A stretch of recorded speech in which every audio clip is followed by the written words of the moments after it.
Now on to the last scenario, which is demand.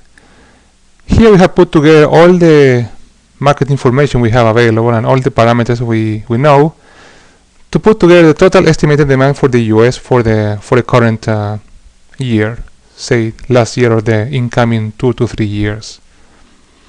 So bottom line, we're looking at roughly 2.1 billion board feet a year of total demand.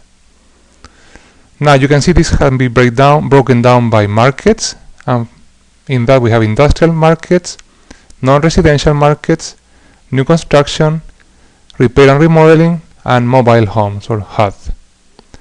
And also for products we have a list here of rail tiles, utility poles, cross arms, bridges, sound barriers, sound beams, glue lamp, timber strand, paralam, and logs. And we have chosen to include these guys because they are direct competitors of timbers, so we wanted to know how big a market it is and the opportunities. So clearly you can see that rail tiles carry the largest share of the market, followed by utility poles, and so on.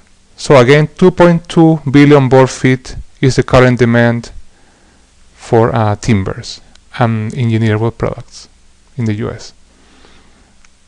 The map shows the same information at the state level, and the top part shows it by product and the bottom by market. So again, the same information shown here, but in a different format. Then you can look at the different parameters you can play with. For example, for sound barriers, you can modify the market penetration of wood sound barriers. Currently the share is roughly 7%, but you may ask, okay, what if we were to capture 50% of the market? And you will see how the table will change. Yes, it did. See, sound barriers changed to 77,000 MBF a year. Similarly, for bridges, we assume, based on the best knowledge we have, that wood bridges get replaced at 2% a year.